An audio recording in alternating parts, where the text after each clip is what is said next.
여러 가지 함수 개념 설명 한 번만 해볼게요. 먼저 1대1 함수가 뭐냐? 1대1 함수란 건 뭐냐면 저는 x가 다르면 함수값도 다르다.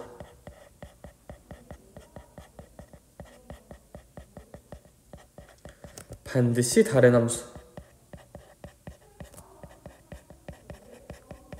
라고 국어적으로 좀 이해를 해주면 되겠다. 선생님 무슨 얘기예요? 예를 들어서 선생님이 이런 2차 함수를 한번 그려볼게. 이런 2차 함수 같은 경우는 선생님이 요런 선을 하나 그어보면 여기 x좌표랑 여기 x좌표는 분명히 다르죠.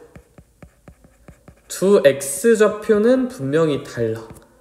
근데 함수값이 똑같죠. 두 지점의 함수값이. 그럼 이런 건 1대1 함수가 아니야. 왜? 1대1 함수는 x가 다르면 함수값도 반드시 다른 함수를 의미하거든. 이렇게. 예를 들어 이런 거는 괜찮죠. 그 어떠한 순간을 생각해도 어떤 x값이 있으면 그거에 대응되는 함수값은 하나만 있어요. 뭐 이렇게 만들어도 어떤 또 다른 x2가 있으면 fx2는 그냥 fx2를 가질 수 있는 x2는 얘밖에 없다. 이런 식으로 x가 다르면 함수값도 반드시 다른 함수는 이렇게 보통 증가만 하거나 감소만 하는 구조로 생기는 경우가 매우 많다. 이렇게 꺾여 있으면 안 돼요. 꺾여 있으면. 오케이? 그리고 이런 게 이제 1대1 함수다. 근데 이 정의도 반드시 암기를 해주셔야 한다. 이 표현은 자주 나옵니다. 이거 보면 1대1 함수구나 라고 인지를 할 수 있어야 돼. x가 다르면 함수값도 다른다. 참고로 얘의 대우는 fx1과 fx2 함수값이 같으면 x1과 x2도 같다. 얘가 대우니까 얘도 당연히 참이겠죠. 이것도 좀 기억을 해주자. 이런 게 이제 1대1 함수의 정의. 제가 이런 그래프 표현 말고 또 다른 표현으로도 하나만 볼게요. 이런 그래프 표현 말고 이번에는 이렇게 함수를 이렇게 x랑 y로 나눠서 표현도 한번 해볼게. 그럼 만약에 1이 a로 가고 2도 a로 가고 3은 b로 간다고 한번 해보자. 얘는 일단 함수는 맞아요. x가 1 들어가면 ya 나오고 x가 2 들어가면 ya 나오고 x가 3 들어가면 yb 나오는 건데 함수라는 건 그냥 x가 하나 들어가면 y도 하나 나오기만 하면 되잖아. 그러나 얘는 1대1 함수는 안 돼요. 왜? 여기 x값이 분명 다른데 함수값이 똑같잖아. 이렇게 한쪽으로 여러 가지가 선택되면 이런 건 이제 1대1 함수는 아닌 거야. 1대1 함수가 되려면 뭐 이렇게 a, b, c, d가 이렇게 좀 더 있어서 얘는 1로 가고 뭐 얘는 c로 가고 얘는 b로 가는 이렇게 요런 건 1대1 함수가 맞죠. x가 다르면 x가 1이면 a고 2면 c고 3이면 b니까. 오케이? 그래서 약간 1대1 함수는 비유를 좀 들자면 이제 여 x가 이제 뭐 우리 연애 프로그램에서 선택하는 쌤이 남자니까 이제 남자가 여자를 선택을 해야 돼. 환승연에 나갔어. 쌤이 환승연에 나가서 쌤이 이제 선택을 해야 되는데 1대1 함수가 되려면 인기녀가 없어야 돼요. 1대1이라는 건 뭐 매칭이 한 명씩 됐다는 느낌이잖아. 그쵸? 인기녀가 있으면 안 돼. 그러니까 이렇게 투표를 받는 인기녀가 있으면 안 돼. 이렇게 다 공정하게 이제 다 다르게 선택이 되는 약간 이런 구조가 이제 1대1 함수가 되는 거야. 기억해주면 좋을 것 같고, 선생님 그러면 1대1 대응은 도대체 뭡니까? 1대1 대응은 뭐냐면 얘들아 1대1 대응은 첫 번째 일단 1대1 함수여야 돼요. 1대1 함수인 건 만족? 거기에 하나가 추가된다. 치역과 공역이 완전히 동일해야 돼. 선생님 무슨 얘기예요? 예를 들어서 1, 2, 3, A, B, C, D. X와 Y가 이렇게 있다. 그러면 이렇게 가고 이렇게 가고 이렇게 간다 쳐보자.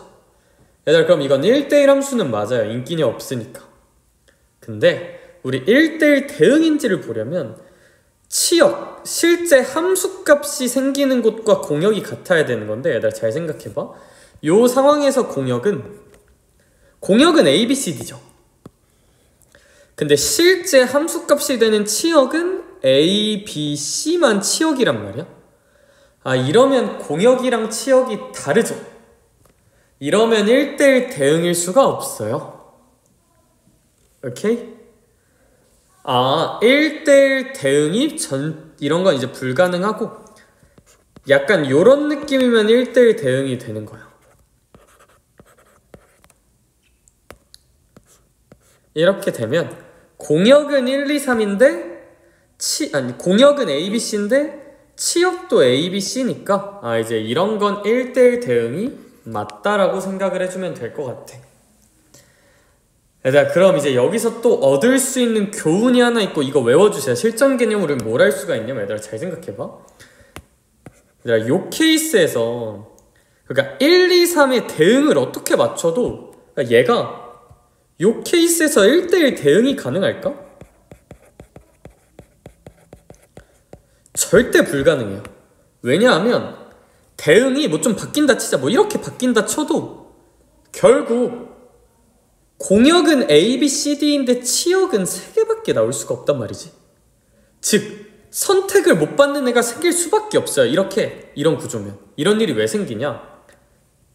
이게 정의역은 3개인데 공역이 4개라서 그래요. 이렇게 정의역 3개에 공역이 3개면 1대1 대응을 만들 수가 있는데, 이것처럼 정의역이 3개인데 공역이 그거보다 많잖아? 1대1 대응이 절대 안 돼. 그래서 여기서 우리가 실전 개념으로 하나 기억할 거는, 1대1 대응은 정의역과 무슨 역이 같다는 정보가 숨어져 있냐면 공역이 같아야 돼요. 근데 공역과 무슨 역도 같아야 돼요? 이제 치역, 이런 것들의 개수, 공역의 개수, 정의역의 개수, 이런 정의역, 공역, 치역 개수가 다 똑같아야 돼. 개수가 같은 거예요. 뭐 당연히 1, 2, 3, ABC, 1, 2, 3, ABC, 뭐 정의역은 1, 2, 3인데 공역은 ABC여도 1대1 대응은 되는 건데, 이제 개수가 3개.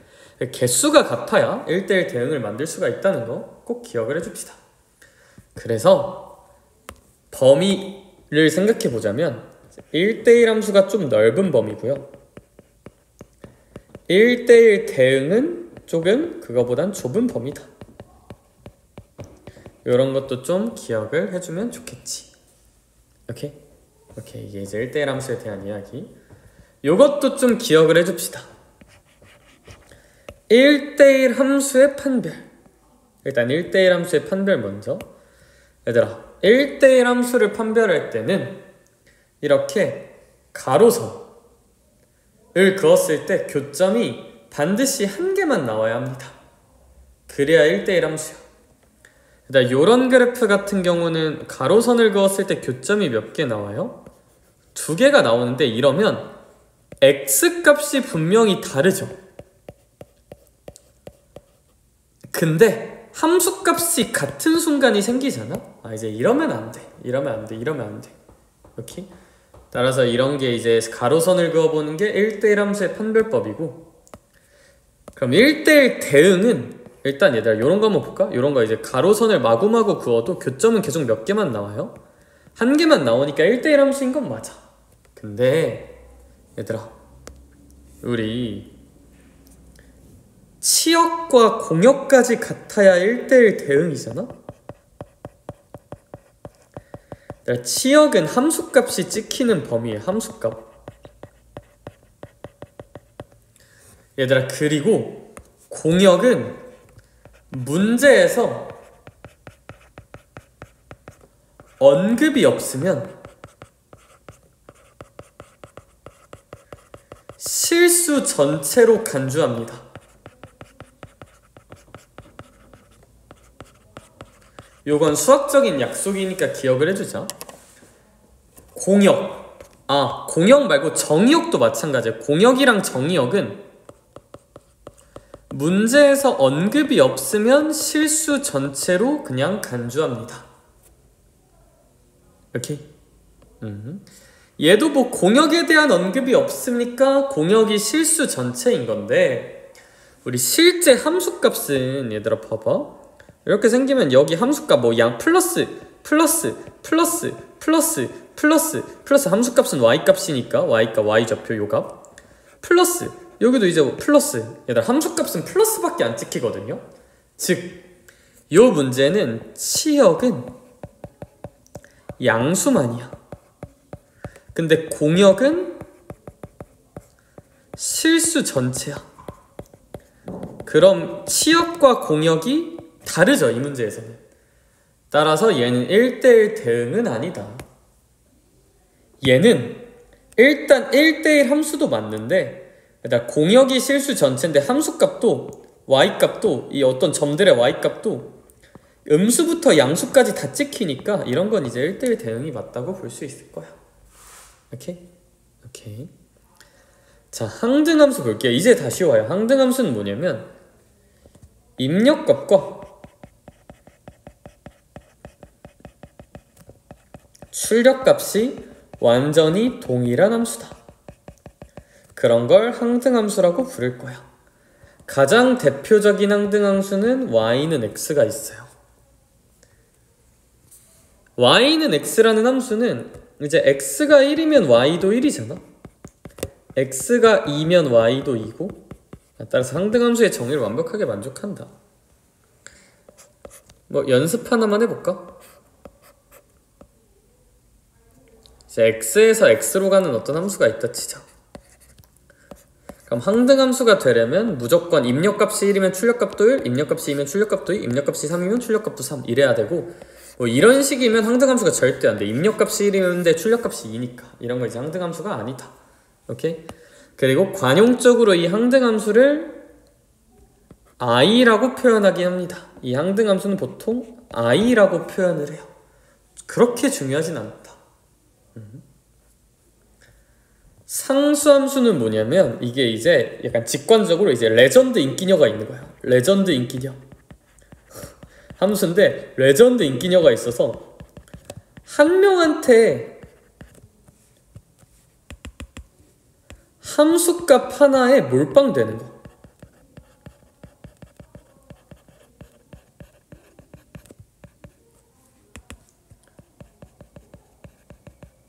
예를 들어서 1, 2, 3이 있고 A, B, C가 있는데 1도 A, 2도 A, 3도 A로 가는 이제 레전드 인기녀가 있어서 하나에 다 몰빵이 돼. 이런 걸 이제 무슨 수함수라고 부른다? 상수함수라고 부른다. 그래프적으로 상수함수는 y는 뭐 2 이런 게 있어요.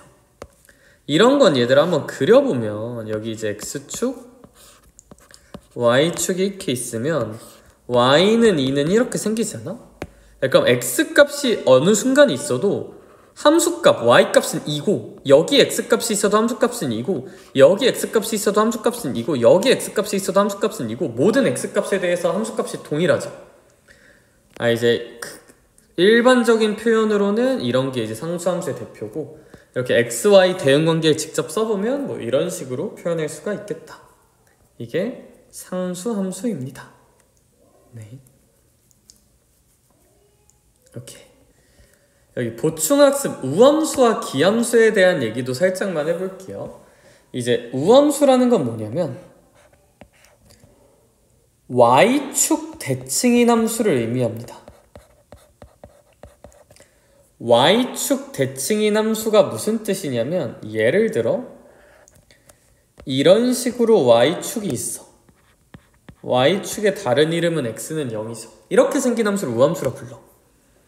이런 함수는 어떤 특징이 있냐? 얘들아, 쌤이 어떤 이런 x 지점이 있다고 한번 생각을 해볼게요.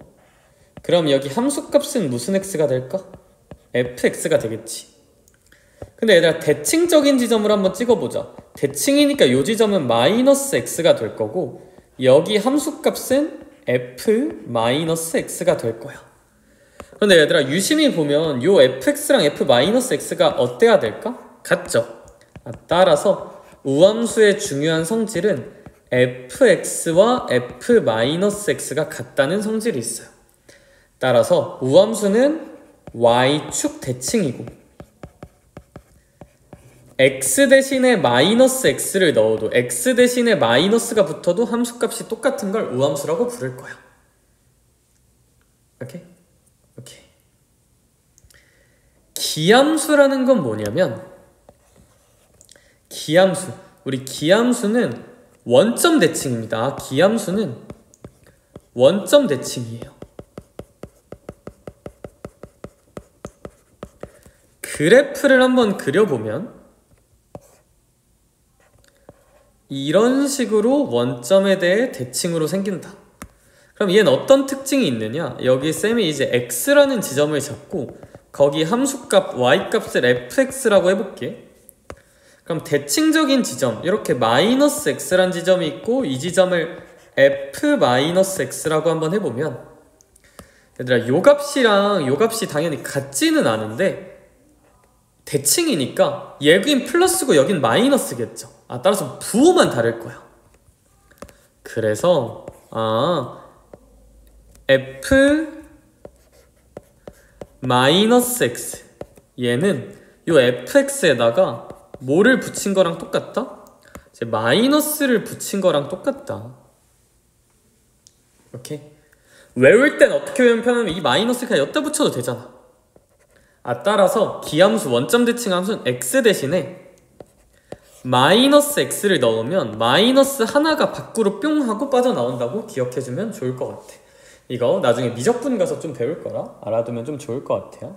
알겠죠? 네. 일단 개념은 한 번만 끊을게요.